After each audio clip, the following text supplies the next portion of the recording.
50 years later, we can ride anywhere we want to ride. We can stay where we want to stay. Those signs that said white and colored are gone, and you won't see them anymore, except in a museum, in a book, on a video. But there's still invisible signs, barriers in the hearts of humankind that form a gulf between us. Welcome back again to our special presentation, The State of the Dream. Now, several political and legal issues just this year, you don't have to go too far, just look at this calendar year, have certainly thrown race relations in America back under the microscope. Now, some thought that after the U.S. elected the first black president here, hey, we entered this post-racial state. Think again.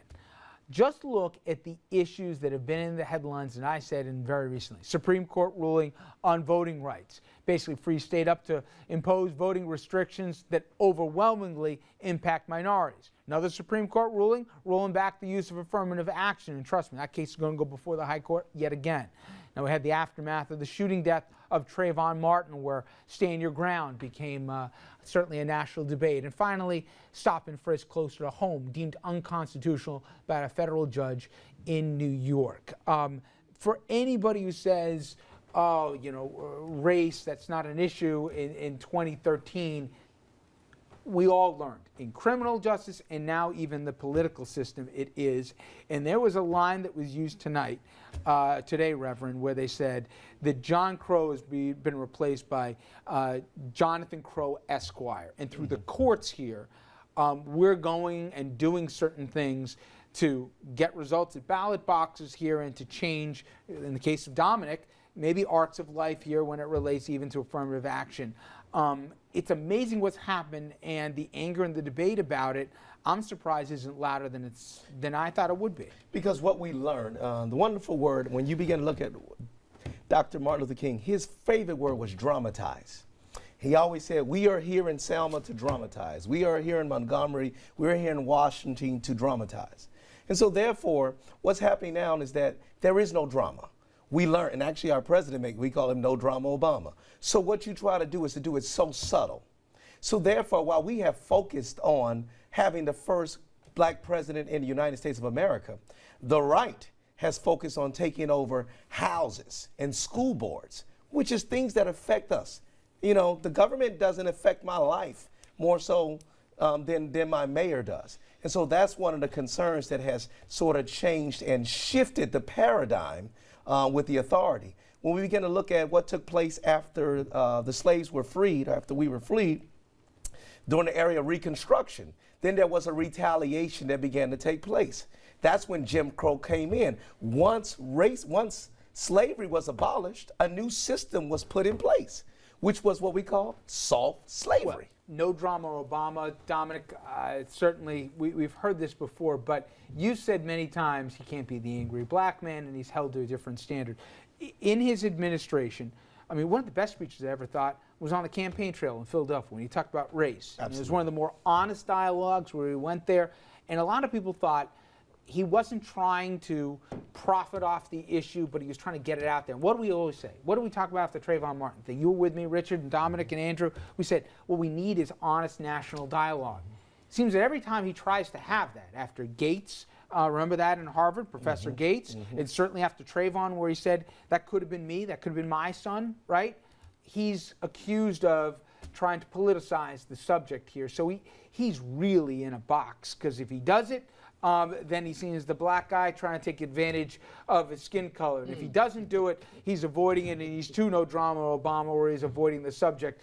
It's a unique, and I think we underestimated, many of us, maybe not you, how tough a spot it was. Because he doesn't want to be seen as the black president. He wants to be seen as the president. But when issues of race come up, if he says anything, he's held to a different standard.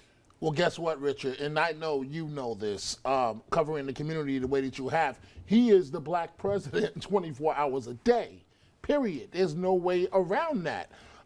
We see this often when you're the first, in this case, an African-American, elected to something. Dave Dinkins in New York City. The black community expected for him to wave a magic wand and all the problems were going to disappear. That is simply unrealistic. President Obama, same exact thing. Nelson Mandela in South Africa, the same exact thing. Things will get better over time, but there's only but so much you can do when you're the first, as in the case of Mr. Obama. But he cannot, Richard, we will find out, just like Dave Dinkins' book is coming out and he's talking about race, Obama's going to do the same thing. You know, Richard, the funny thing is for me, in reading up for today and going through a lot of the history, the Republican Party would have such a better argument than many people think they have. And I think you'll touch on it, from going back to Abraham Lincoln to Eisenhower and what he did, maybe more quietly than some others here. It was the Dixiecrats and the Democrats, as you said, fairly so, who stood in the way of this. But there were Republican leaders who helped shepherd in the civil rights. But now let's look at the modern Republican Party. As a candidate and as a new president, they questioned whether he was an American. They called him a Muslim. They questioned the very legitimacy of him. And the first thing they did from the first day in office was, we're going to do everything we can to make sure he's not reelected, and that includes being obstructionary. Let's look at some of the things that they've accused him of and some of the things that they've tried to do since he's been in office. And some of the language that's been said by the party. Now, I know you're a good Republican, but for the party, yeah, thank you. But no, but as a party that you're proud of, you had to be ashamed of some of the things that they did to him because of the color of his skin and his name. Well, I don't know if it was because of the color of his skin, but let me just say it was not the whole Republican Party. Brother Richard, come on now here. Brother Richard, let me just give me a second to preach for a second. Look, it wasn't. Listen, at the end of the day, here's what happened. It was not the Republican Party. The Republican Party does not preach race, certain hate. Certain individuals may have a difference of opinion because of Obama.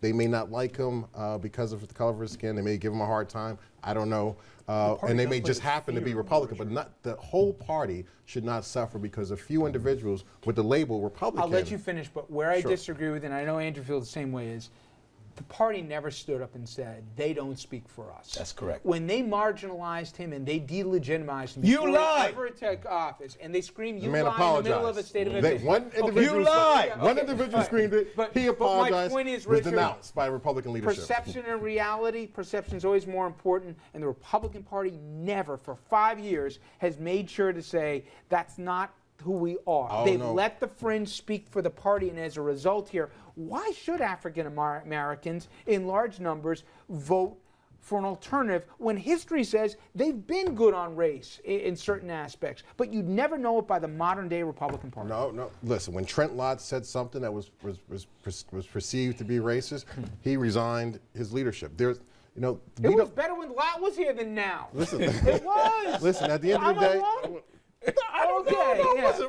But at the end of the day, it's not tolerated by the racism. It's not tolerated by the Republican Party at all. Certain individuals may say things, but it's certainly not the party itself and should not be judged. Now let's talk. We're talking about the dream and race and politics. No problem. That's good. Talk about the dream. We talk about politics. You know, when during Dr. King, the face of evil looked like this. The back of my hand, well, whatever you want to call it, was white, right?